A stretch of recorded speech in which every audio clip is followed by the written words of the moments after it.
right, thank you once again, Frank Tedesco, for that lovely intermission music. We appreciate having you here.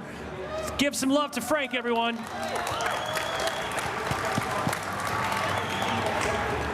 All right, well, we are back live here at the community stage. It is the Halo World Championships 2024, Seattle, Washington. I am Sketch, and super excited to be here now with some special guests from the community. You might be familiar with these guys. They go by the moniker of the Forged Falcons.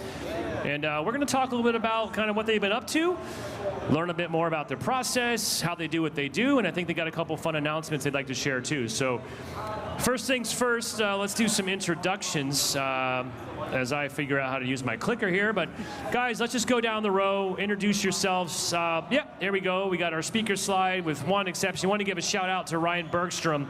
Couldn't be here, had to have a last minute change of plans. We wish Ryan well. Hope he's watching at home or thinking about you. Hope you're feeling better, my friend. But without further ado, guys, why don't we just quickly introduce yourself, just tell us kind of who you are, what you do, and a condensed version of your life story. All right. So I am BB12. Some may know me in the graphic designer 3D art community. And I've been working with the Forged Falcons for a little while now, doing graphic design for things like map thumbnails and promotional material for all of our experiences, maps, etc. All right, and I am Max Bloodbath, so I'm the scripting team lead for the Forged Falcons, and basically just deal with everything on the gameplay side of like how our modes play. I'm Mr. Multibit. I do a bit of forging and a bit of scripting, a bit of both and both. Anywhere where these guys need me, that's where I like to help. And I'm Prim27. I'm the lead environmental artist, and I help guide Multibit and also to the rest of the team to make the map look great. Excellent, guys. I just want to share a quick story, too. It's been super fun getting to know you a little bit better, kind of leading up to the event. I know you guys work super close, but I just thought it was really interesting and fascinating that I don't think many of you knew each other's real names until I forced you to tell me your real name so I could put you on the will call list. Yeah. So I just thought that was pretty interesting that despite all the time, and frankly, I'm sure a lot of us have a lot of friends that we kind of only know by their gamer tag or their handle, but that's what I love about these events, right? You come out, meet each other in person, and now I know your secret identities. All right, so here's a quick look at the presentation, the panel that you guys helped put together today. We're going to talk a little bit about your team, your experiences. We'll wrap it up, and then if time allows, we will try and do a little bit of audience Q&A. We'll see how things go. So let's dive right in, guys. I'm going to look at my notes here because I know you guys put together a lot of stuff. Let's first, I guess, you guys can kind of kick this off. I don't know who wants to take this one, but let's start off by just telling us a little bit about the team structure. Just what is the Forged Falcons? Help us wrap our head around what is the group, what's it consist of? Yeah, so we basically have a Discord group where we coordinate all of our stuff. We have it pretty open to the public for playtesters. So there's a handful of forgers, and then we have actually a fair amount of graphic artists that do thumbnails for us. And then pretty much when we're getting to the end of a production cycle, we'll open up to like all of the people in our Discord to help us playtest and find bugs and stuff like that. So I know with forgers is kind of a broad term, right? So I get the notes here. It says within each forging team, you kind of have different roles that are broken out. Who can kind of explain how that's set up? I guess I'm looking at you, Prim. Yeah, no worries. So we broke it up into teams so that we can have a tighter collaboration as to like who's going to be doing what, and we broaden out the roles throughout the entire Discord. So no one would have like a particular role that they're set in. We all kind of collaborate together into this really nice group. Yeah, I'm just curious, how long have you guys been at this? Like, is everyone in the group like super experienced? Do you have a mix of different levels of experience and tenure? BB, like, why don't you tell us kind of like sort of what's the makeup of the team in that regard? Yeah, so me personally, I've been part of the group for a bit over a year now, I think. I joined when they needed some more capacity in the graphic design like group. So I joined around that time. I think all three of you have been around for way longer than I have, doing all the Forger things. But yeah, we kind of I kind of started not too long ago actually, but it's been great ever since. Make a lot of great thumbnails, a lot of cool promotional material. Great group to work with.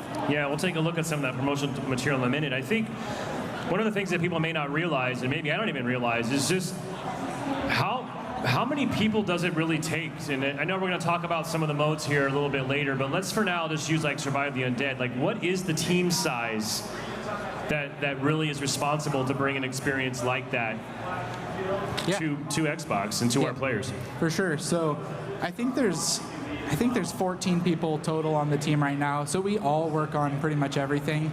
I don't know how many graphics designers we have. Is it maybe like 5? 4 or 5. Yeah, something like that. And then even some of them will help with Forge stuff, but for the most part, it's 5 or 6 people on any given project working on it.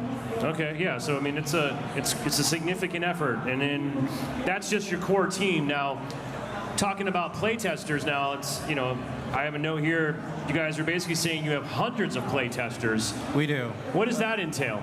So basically, when we opened up to the public and stuff like that, we really wanted the community to partake in the different experiences that we make. So it could be upwards to, I think we're close to about 900 people, playtesters now. Yeah, I believe there's about 700 people in the Discord, and we'll just put out a call when we're really close to being done with production, and we'll just say, like, anybody who wants to join, we'll run a bunch of open lobbies and just try to track down as many bugs as we can, and then we'll try to tackle the bugs and run another playtest as soon as possible. Yeah, anybody's welcome in the Discord. It's really open for anybody. Heck, my wife's in it. She's a playtester for us. Shout out to her. Yeah, I think at the end we'll have a link and some information if you're interested. If you're not part of the Forge Falcons Discord and community, we'll help you get started on that. But it's pretty much not much different than how we operate in the studio. We have playtest labs. We get people down there. I wish we could get 900 people in a playtest lab. That sounds pretty awesome. But again, I think the point I want to just drive to everyone, whether it's sort of Forge game development or I guess call it official game development, it is an iterative process. It takes a lot of building, playing, and iterating over and over and over again. So really cool to see that you have such a strong community that helps make sure that these experiences get honed and fine-tuned and ready for the public to enjoy. The last chunk we have here kind of is your graphic artist. BB, you mentioned this a little bit. These are the people that sort of create some of your promotional materials. You guys have been kind of running a marketing department as well. We really are. Yeah, no, it's grown a lot. Our graphic design team, it's great. People have their individual strengths, and it's great to be able to capitalize and kind of just let everyone do their best work. Whether it be for a map thumbnail or other promotional material. It's great to see the range that our team has. And yeah, like I said, we have, I can't remember the number off the top of my head because there's some forgers on screen, but yeah, we have a decent sized team now, and it's great. We have I'll talk about this in a bit. We have a whole process set up to streamline things and make our graphic design team work really in unison with one another. Yeah, I guess let me move through some slides here, but yeah, here's a look at just some of the forgers which we spoke about that are on your team. Some of the graphic artists, yeah, right? There we go. There you are, CBB12 on there. Yeah. Man Mighty, Perp. Yeah, and so just a bit on our team. So Outlet, guy on the left, he's kind of like the founding member of the graphic design team. He's I want to say like a leader in it per se. He has helped, and we'll get to this soon as well. In our design brief, he's kind of been there. We have like a little feedback chain going when we're working on pieces, and then obviously there's me, there's Man Mighty and Perp. Myself, Man Mighty, and Perp. We kind of came around all at the same time, and it's just been going from there. Yeah, right on. All right, let's see. We'll move forward here. Let's let's change gears. We got to know more about your team, kind of who you guys are, how you're organized. Let's talk a little bit about your process here. I got first thing on our list, ideation. So, yeah, maybe Max, you want to talk to us a little about the ideation phase? Yeah, for sure. So basically, when we're getting near the end of a project, we usually have like a bucket of a bunch of ideas that we've thought of while we were working on that project. It's like little things that you work on and you're like, ooh, this actually could be like the beginning of a whole mode.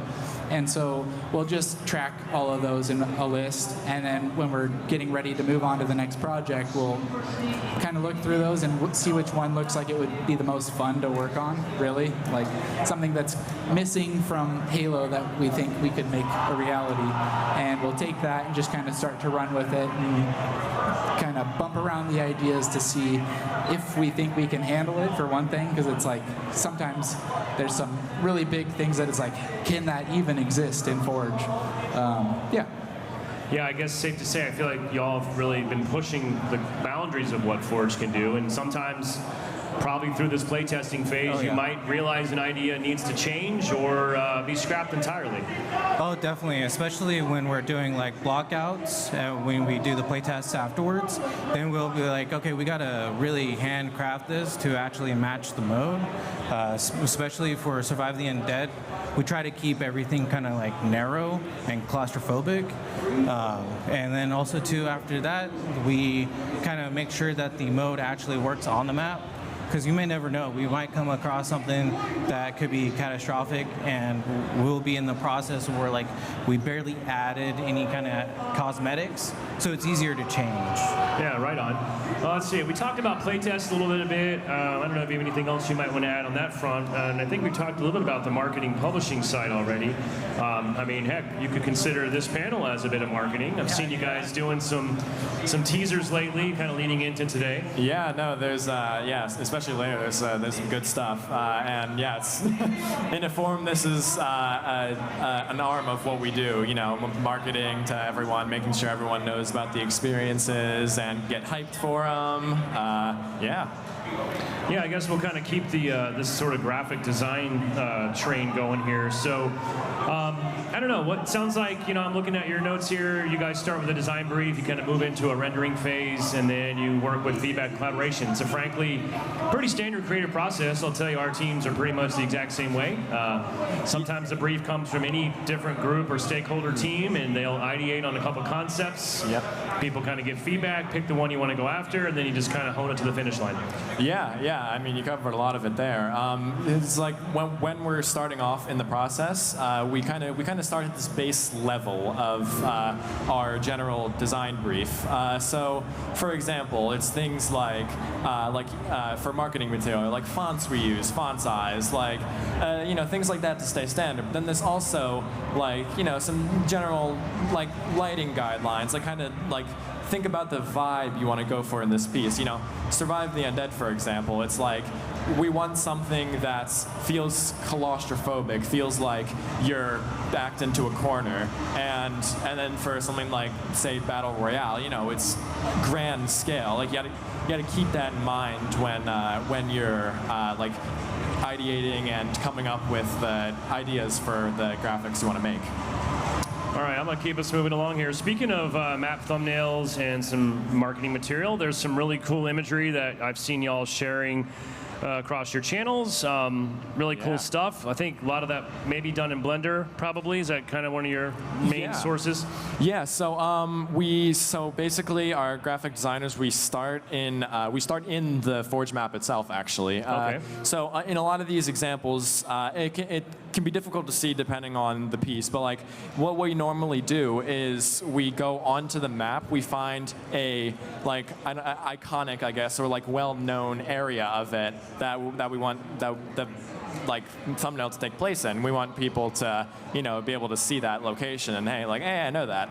And so we kind of take it from there. We get an image from that, and we kind of use that as almost a base layer to start at, and then generally move over to Blender, where we put the characters in, do the lighting, all that jazz, and then a considerable amount for these thumbnails takes place in like Photoshop or in After Effects to kind of blend the Forge map and the characters in it together to get the vibe we want, and yeah.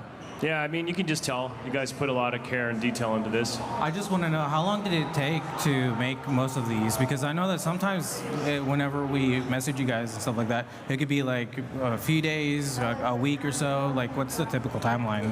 Yeah, I mean, it can. It depends on the map we're going for and the piece, but generally, I would say start to finish. Usually, I would say about a week's time, because we do our baseline ideas. We constantly are sharing our work in progress, images in our graphic design chats to kind of get an idea of oh, should we keep going this direction or should we go this direction? Kind of getting constant feedback so we can get the best piece at the very end. So that takes probably the most time out of everything, getting what we want down correctly. Yeah. Cool. I want to keep us moving because I think people are probably eager to, let's get into the meat of them. Let's really talk about the modes, right? So one more quick slide here. Just again, I know it's a bad word. I'm just going to say it anyways. There's no AI happening here. So this is all done by hand the old-fashioned way. Really appreciate that, guys. All right, so let's talk about, of course, y'all have had all sorts of experiences you've been working on at different phases. For me personally, I think Survive the Undead is kind of what really put you on the map for me. Not to say you haven't been doing other stuff, but we brought that into the game. It was in Combat Workshop. We'll kind of get into that for a second here, but fun note here, who can tell me about the inspiration for this? Because it's very specific. There was a very specific reason why you decided to make this mode. Yeah, so at some point in time, Hidden Xperia posted a tweet saying that he would love to see Call of Duty Zombies in Halo, and Falcon, who's basically started the group, kind of took that as a direct challenge, okay, can we make this happen? And so we really took it from there. I think it actually started before I joined the group. Falcon built the map with some other people that I don't even know if they're around anymore in our group. And then it just kind of sat for a while because we didn't have AI. It was we really only had bots. And then somebody had started to work on the scripting for it, and they ended up leaving because they needed to take some time in their personal life. And I took it over, and I had zero scripting experience. I did a tiny bit of programming in high school 20 years ago, but the node graph is just so accessible that I was okay, I think I can figure out how to make this happen. And I just kind of started playing with it on a map that was just orange walls, with windows and Spartan bots running through it. And there was a lot of just trial and error to see what we could make happen. And that's just kind of how it was born. Yeah, well, so I guess shout out to Xperia for wanting the COD Zombie experience. I don't know, you said community interest. Is the community interested in Survive the Undead? What do you guys think out there? Anybody giving this a shot? Check that out a little bit? All right, there we go. Heck yeah. It's been playable here, by the way, for folks that are in person, off and on, sometimes in the pit behind you. But this is an esports event, so sometimes it looks like people sit down and just switch back to Slayer and competitive modes. But it has been here. Let's see. We got community interest, love for horde modes. You talked a little bit about tool improvements. What's your perspective on that? Forge has really evolved a lot since its launch. There's probably things that you can do now that you couldn't do then. Kind of how's that process worked out for you all? Oh my goodness. I've been playing Forge since Halo 3, trying to figure out every single way to break it and make it in different types of ways, being able to get out of levels like Sandbox. I've been keeping up with Forge ever since that point, going through every single one, seeing everything I can make out of it. And like Max, I had no programming experience whatsoever. So coming into Halo Infinite, every new thing that's possible to be made. I'll be honest, I was very intimidated at first, but I looked at it, saw the scripting opportunities, and I thought to myself, I'm going to learn to do this. I'm going to teach myself to do this because this door is open for anybody. It's a free-to-play game. This stuff is here with us to do it, and there's so many things that can be done with it, and the way that it's evolved is just absolutely mind-boggling to me. For what I could be able to make just at the beginning, felt like just playing with building blocks, just making up little houses and stuff, all the way to now to where we're able to handcraft experiences like no other. Yeah, right on. I'll give a shout out to the Forge team because it has continued to get better. I mean, as you noted, we didn't even have AI support initially in Forge, right? And even just the number of nodes, bringing up the limit of 32 enemies on the map, like all those things just kind of keeps getting better and better. So I want to give a shout out. And to your point, by the way, this is a free-to-play game. It's a free sort of training tool for anyone that would aspire to do this either kind of as a hobby or as a profession someday. And as you both know, as you all know, we have people at the studio, past and present, that started much like you all did, just working in the Forge community. I do believe Foge started out as a forger. Yep, absolutely.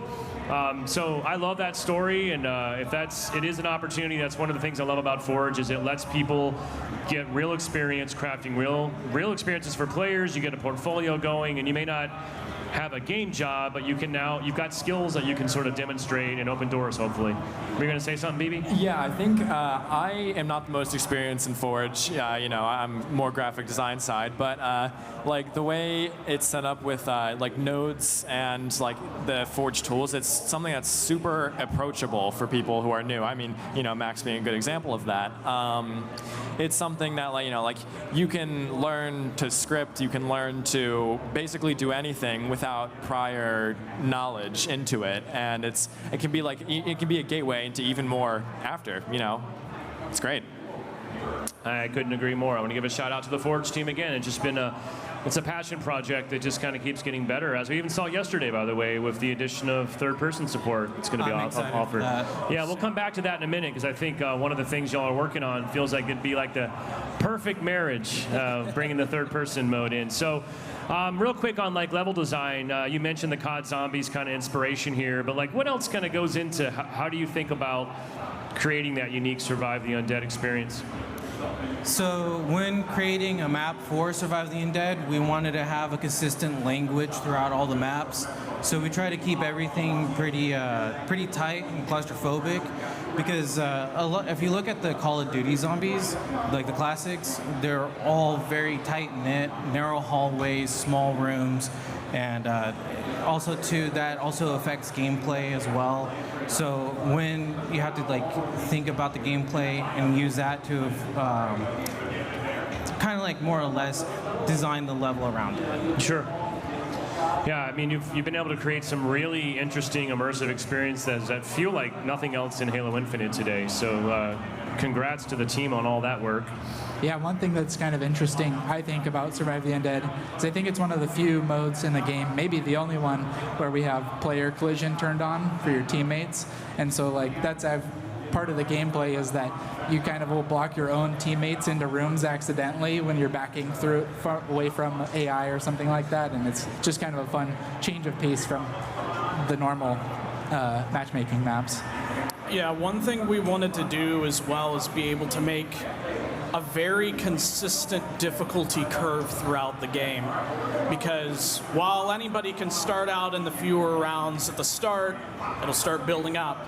It'll get harder and harder, and more challenges will keep on going. And we want to be able to push players, even the ones who are really good and dedicated to the game and might have feelings where they're not feeling like they're challenged enough. We want it to be a challenge for anybody of any skill level.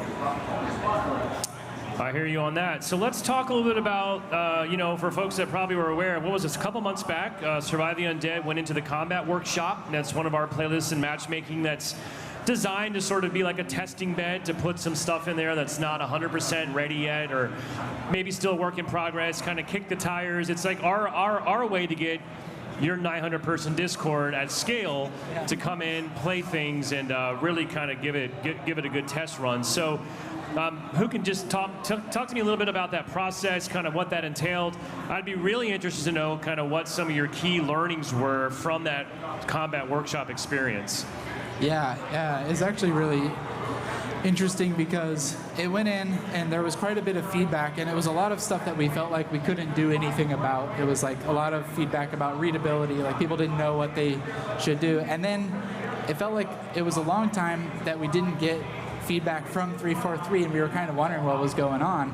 And then they got us into a call, and it turned out that you guys on the back end were working on adding more like the distance-based nav markers and more strings that we could use to tell players what things were doing. And so you're kind of waiting to give us that feedback until we could actually do something about it, which was kind of, we were just kind of lost, like, did it not go well, or what was going on? And then it was just like, oh, they're just trying to help us improve. I mean, I should give a shout out to the Forge team. It's a scrappy group. There's not a ton of people that work on that, and it's just to give people context. Like, it's very time consuming to kind of do all their work with multiple forgers. Every piece of Forge community content that goes into the game requires multiple levels of back and forth, iteration, bug fixing, QAing. It's a lot. So you got a couple individuals managing, frankly, like multiple extensive projects that are like a lot of different vertical touch points. So I assure you, like, they weren't ghosting you, but they've been busy, and as you said, evolving Forge in the background in real time to help keep up and bring new features to the table. Even like with the addition of scriptable music recently, like that's a game changer, especially for a mode that is all about that special experience, right? The music really brings that atmosphere to life here. Was the feedback overwhelming? Like, was it? I'm curious. By the way, I'm not plugged into that, so I don't know how that feedback was communicated to you. I don't know if you're just getting like, here's 10,000 bug reports. Was there anything too, I guess, maybe more simplified, that a real surprise, you said you expected to get a lot of this feedback. Was there something that you didn't expect that you're like, oh wow, that never occurred to us? Yeah, I mean, the biggest thing is always, like, since we're building the mode, all the readability things always seem really obvious. It's like, well, how could you not know what that thing does? Because we made it. And so that was the biggest feedback was always all about readability. It was like people just don't understand what things do. And so, I mean, y'all did some incredible things, like even sort of the upgrade mechanics. We just got some gameplay footage here just kind of running for folks that maybe aren't familiar with Survive the Undead. But it's super impressive, very creative use of scripting and graphics. I mean, these upgrade tables and stuff, pretty crazy. Yeah, I mean, just something while this mode was in the combat workshop that I personally noticed and was like a common thing in the feedback from the whole experience was like not everything. I mean, I know Max touched on this, but not everything was like perfectly readable in the way like, oh, I know what this does. I know what this does. Like, for example, like some of the upgrades you can get, like, and so that I assume that was something that was like, a large piece of feedback that the team was able to address because people were able to play it at like a large scale. Yep. Well, I'm gonna let the cat out of the bag here, guys. So Survive the Undead went to the workshop. It was a large scale, like, sort of iteration pass. You got a lot of good feedback. Forge has evolved since then. Excited here to say that Survive the Undead's coming back, right? Yes, it is. Yes. Yeah, and there's been some updates. I think the one that it's already available to play in customs right now, but the one that I think people might be the most excited about is that we changed the upgrade machine so that it actually takes into account what weapon you're holding, and then there's a variety of upgrade paths for various weapons that you can get one of between 2 and 5 weapons out of the upgrade machine to mix with whatever weapon you're holding, which makes the mystery box really fun to play with, because it's like usually kind of far away on the map, and it's like, oh, I want to see what the needler might be mixed with something, and so you got to go and you got to buy the mystery box over and over to try to get the base weapon that you want, and then go try to mix it to get something even cooler to fight the AI with. Yeah, my favorite weapon would have to be the pulse rifle Heatwave. That is it is peak Well, Survive the Undead will return to matchmaking officially on Tuesday of this coming week as part of our Halloween next operation. That's our next free update. But yeah, looking forward to playing sort of, I don't know, should we call this like Survive the Undead 2.0, 3.0? Like it's the latest, greatest, improved thanks to your feedback. Yeah. It's coming back to matchmaking. Yeah, I think at this point we're on 4.0. 4.0, you heard it here. Survive the Undead 4.0 coming back.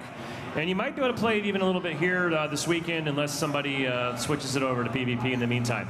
All right, so I know we got 2 other modes we want to talk about. Keep an eye on the time here. Battle Royale. So this is a hot button topic in the Halo community, right? It kind of comes up a lot. I feel like it's a evocative term, I guess I should say. Yeah, there's definitely people who really want one and who really don't. I'm actually not a big fan of battle royales, and so when we decided to make a battle royale mode, I was like, it really needs, to me, it needs to be something that's unique to Halo. And the biggest thing I never really enjoyed, and this might be controversial, but like I hated looting forever just to get sniped from somebody across the map and like not really get to do anything. And so ours is we call that a skill issue, by the way. Yeah, it's true. It's true. I spent all my time in Forge. I never get to get better at the game. But, so ours is a little bit faster paced than your average battle royale. I think Prim could talk about the different maps that we have. Yeah, just give us kind of for folks that aren't familiar, let us know like what's going on with your current battle royale project. And looks like you got a couple different. Yeah, we have a few maps. So the first one up, it would be Forerunner, which is going to be like a more or less the namesake. It's going to be on a Forerunner island, which is pretty sprawling, and we try to make it to where you would have to be in the center for all the action and gameplay. And then next would be Inheritor, which is our first BR map, technically speaking. And then we had a few iterations of it. The first one, we had procedural generated terrain, which was a pretty cool idea, but we found out that there was a lot of issues with it. So then we just kind of built the terrain afterwards and gave it a cosmetic update. And then Reclaimer, which is more or less of a city map, and that has a different gameplay feel versus Inheritor and Forerunner. Forerunner is more open, center gameplay. Inheritor is more or less around the map. And then also Reclaimer is has more vertical gameplay. I think we have some gameplay. I'm just going to try to skip ahead here. So we'll have this playing for a minute. We're looking at footage. So yeah, maybe if you guys can see what's on here, we'll kind of talk a little bit over this gameplay, let people get a better hand. So yeah, you talked about the maps. Sounds like you guys refreshed this a little bit earlier this year. Who can kind of give us what did that entail? That would be Max. Yeah, so the first version I think came out in October last year, and that's actually what blew up for us is like our YouTube got a ton of views off of the Battle Royale and other streamers and stuff trying it out. But there was some negative feedback too, which you would expect in a Battle Royale where because the map is so big, it was really difficult to make it look detailed and nice. And so we basically built the whole Battle Royale, the original version, in I think 21 days, the whole map, the mode, everything. And then within 2 weeks after that, we entirely redid the map based on feedback. And then earlier this year, they brought in the scriptable shrinking zone. So I had made a custom zone that it was like as bright as the sun when it would get near you. And so it was really awful. And the scriptable shrinking zone, we were like, well, we may as well drop that in, but we're not going to spend a bunch of time on it. And then we ended up rewriting the whole mode from the ground up, adding loot boxes and all this stuff that made it play much more like a traditional Battle Royale on a much faster pace. But yeah. I mean, it looks super impressive. I have not had a chance to check it out myself yet, but I am looking forward to it. Let's see. I don't know. Oh, before we go to that, I guess. Sorry. Spoiler. We'll talk about it in a second. I did want to ask about this. It says and I don't think you mentioned this, there's a LVT Halo BR tournament. Yeah, so I don't think there's anything official yet, but we've been talking with some people about trying to get a tournament going for the Battle Royale with a prize. And and all of that. And actually, speaking of prizes, I forgot to bring up during the Survive the Undead section, we're going to put a challenge out there to the community that when it's back in matchmaking, the group that can send us video footage of them getting to the highest wave, we've set aside 4 posters that I'll personally mail out to them, and then whoever gets the highest score in that game, I made a trophy that I'd be happy to send out to whoever can get the highest wave in the first month that it's live in matchmaking. That's awesome. All right, so we talked about Survive the Undead, we talked about Battle Royale, and now I know this is one of your more recent projects. There's been a lot of buzz. I've seen a lot of the marketing we've talked about been going on, a lot of teases. So let's talk a little bit about the Hell Jumpers project that you're working on. And let's start by watching this.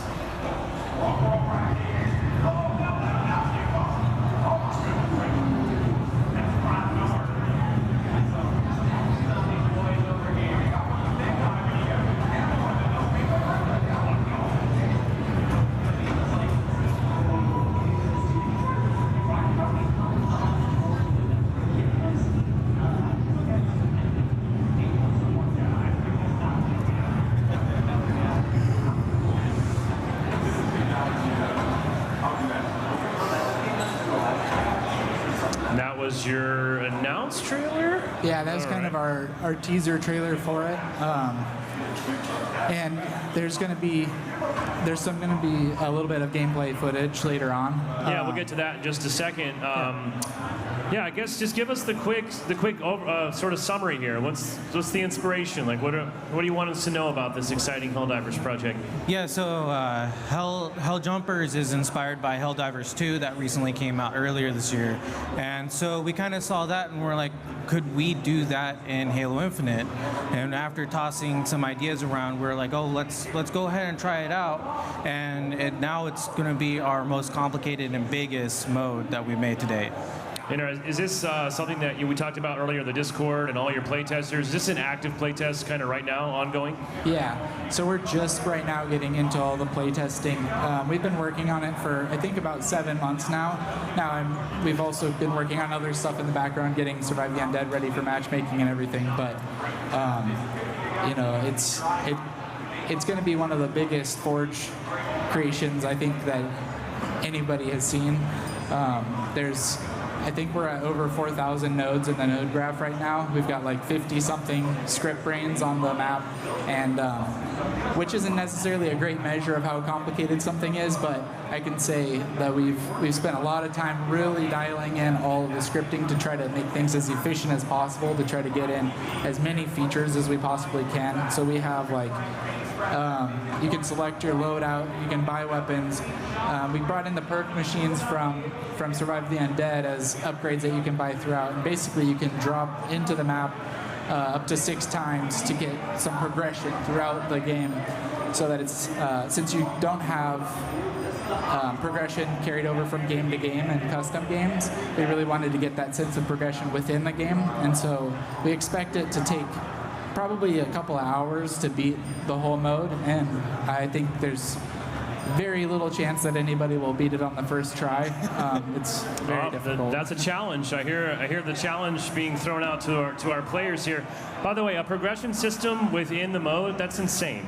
Oh yeah, the just capability that we're just trying to run, having a currency system for the players to be able to look between, to be able to unlock things and progress as the rounds continue on, being able to access all of that all in all. It's just, it feels so much to be able to just get everything together, but at the end of the day, all in all, it's just an ambitious project that we've hit budget limits multiple times now, and we've had to tear down things, keep on building up things, but now with Mode Brains being able to carry over all of our scripting, that's helped with the budget so much to be able to do that, and to be able to offer such a great feeling of progression for the players, to feel like you're really pushing through this mode in this giant map that will have so many different opportunities for the players to visit different places and to have unique experiences every time they play. I mean, for someone who's been tinkering with Forge since Halo 3, I mean, it's pretty mind-blowing just to see how far this has come. Oh yeah, the size of the canvas that we're working with, just Yeah, it's pretty large. I still can't wrap my head around just how big we're working with it, because working on the map, I get lost in it sometimes whenever I'm going around building stuff. I'm like, oh wait, okay, I was building in this area. Okay, where is that? Okay, it was near this building. I remember that. Let me go look for that building because it's easy to spot. It's wild. I mean, I remember when truly the origins of Forge and Halo 3 actually stem from competitive Halo. And for folks that might remember the good old MLG days, it was a pain in the butt because they wanted the weapon placements changed all the time. They wanted this weapon removed. They wanted this weapon added, and the dev team's super busy. So it's like, wouldn't it be cool if they could just do this themselves? And I think that was one of the impetuses for Forge, was just do it yourself, leave us alone. We got other games to make. And then, of course, with Forge World and Reach, it just kind of exploded. So super cool. I want to make sure we have time to get to this cool trailer you guys built. I think that might be the next slide, but we're going to find out here. Okay, it is. So we want to let this run. If you guys want to talk or narrate or say anything about this as it's running, feel free. I'll turn it over to you.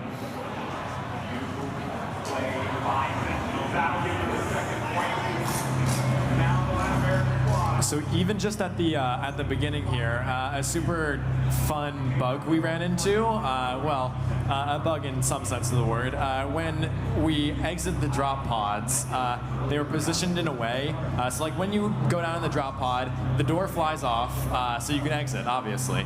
But they tended to, when someone exited, another door tended to fly directly into them, team killing them immediately. That's probably my favorite one right there. Yeah, it made things interesting for sure. You know, we don't usually go to E3 and start off by talking about the bugs in our trailers, but I like the authenticity, keeping it real. Also, pretty cool. You guys did some. If folks can't see, you can't see up here, but you kind of added this HUD effect for marketing purposes, right? Exactly. Yeah.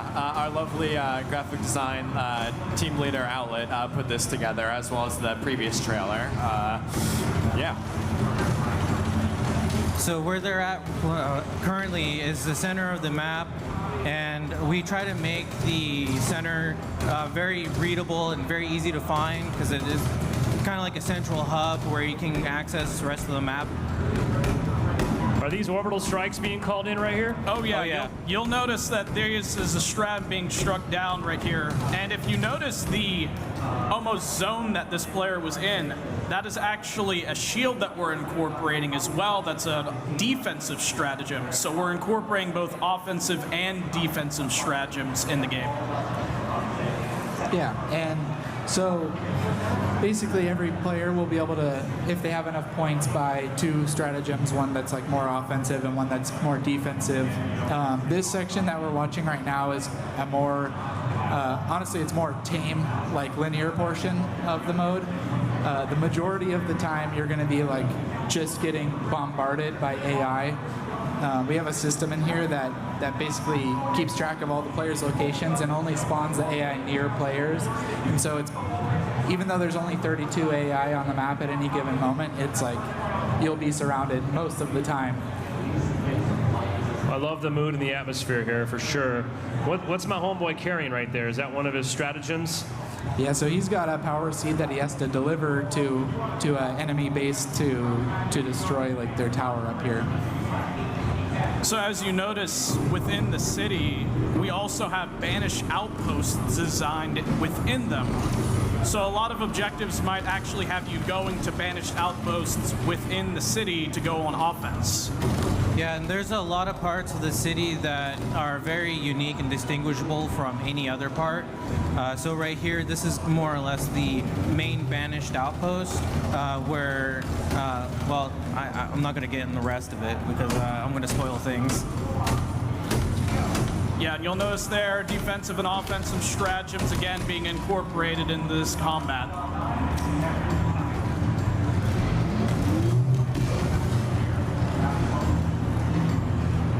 I still can't believe brutes can fly now. And it may not always be apparent in this specific instance, but it will get hard. We've all seen when it gets extremely, extremely difficult and overwhelming. and it, it just scales, and it's great to it's a great experience.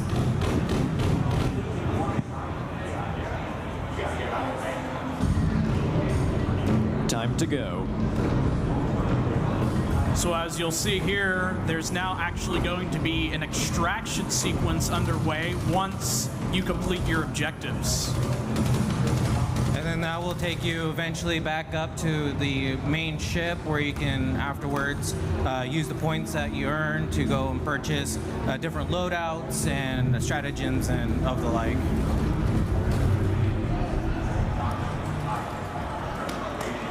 That's awesome. Oh, there's a date. There's a date. Oh. Very cool, guys. So just a few weeks away from the official release. All right, it's going to run again, but thank you so much. That is Hell Jumpers. It's looking awesome, guys. I think we got 1 or 2 more slides to get through. We mentioned this earlier. So for folks who are interested in keeping up with the Forged Falcons, a lot of the stuff you've seen and heard today, you can find right now on the file share, right? So you can jump in game or on Halo Waypoint. I can't see down there in the bottom, but type in TFF, or if you're at home watching, you can hit that QR code, and there's a Discord we mentioned also, so you can join up with the Forged Falcons, be a part of what's next, and contribute to their creations and community. Also, you guys, we've got a special thanks and some shout-outs here, right? Yeah, so obviously, first off, the Halo community. We couldn't have done it without you guys. You guys have been so supportive. Yay, Halo community. Let's give it up for yourselves. Woo! Thank you guys so much. And some individuals I want to credit here. First off, from my piece at least, the Halo Archive, they have been an incredible resource in making these promotions and graphic design for projects like these possible, and couldn't have done it without them. I know I see some 3D artists in the crowd here. They probably say the exact same thing. Yeah, awesome. Yeah, of course, community does come together, support its own. I see a lot of familiar names and groups out there, so big thanks to everyone that's been a part of the Forged Falcons. And we actually don't have time for Q&A, so I'm sorry, it's just been too riveting. I got this timer over here. We got about 20 seconds till we got to get off the stage. But guys, I do believe you're going to be here all weekend, or at least the rest of today. You got some posters, I think, as well, right? Yep. Yeah, we have some posters that we can give out to anybody that wants one right after this. Cool. So, honestly, guys, super stoked to have you here. I'm really a big fan of your work. We're all appreciative of everything you do for Infinite, for the Halo community. Thanks a lot for coming out today. Thank you all for your support for the Forged Falcons, for the Forged community as well. Next up is going to be cosplay heat number 2. Woo! Stick around. It's going to be awesome. We'll be right back. Thank you. Thanks, everyone. Yes.